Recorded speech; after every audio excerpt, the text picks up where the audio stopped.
Nick Kovaceich, will Donald Trump go down as not just the jobs president, but the marijuana president, because the marijuana industry is creating a tremendous number of jobs, and he should be for that, right?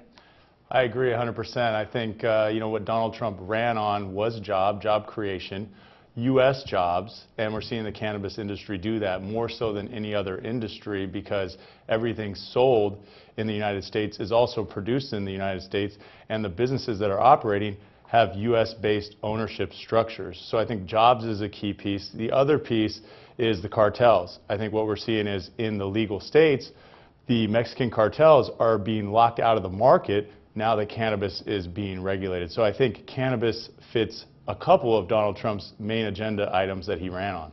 What about his Attorney General nominee, Jeff Sessions? So he, during his testimony, says he has to enforce the laws. And right now, marijuana is illegal to possess and distribute according to federal laws. But in many states, 7 more added in November, it is legal. So talk about Jeff Sessions and your view of him and his confirmation testimony.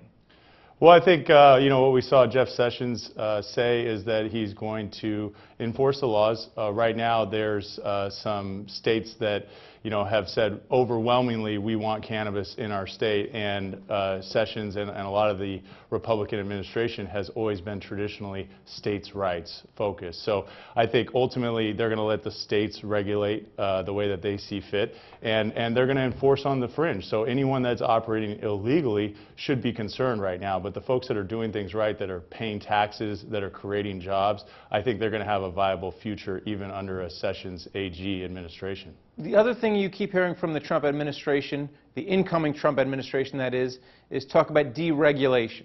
One would think that would be good for your business, Kush Bottles, because you're going to get legalized marijuana.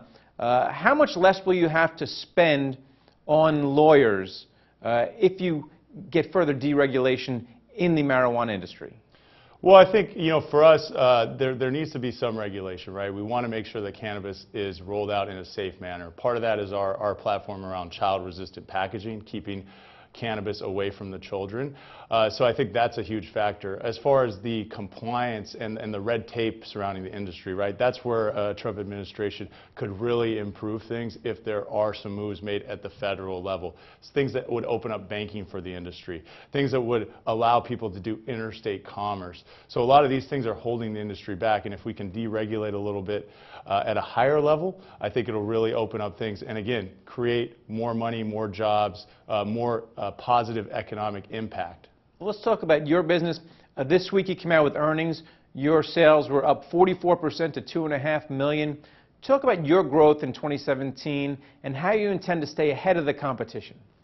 Well, the biggest thing that happened for us, obviously, was the election, right? We had 8 states pass cannabis initiatives, 4 of them for adult use, all right? And one of those markets is California, which is the 6th largest economy in the world. So that's our backyard. We started the company in 2010 in California.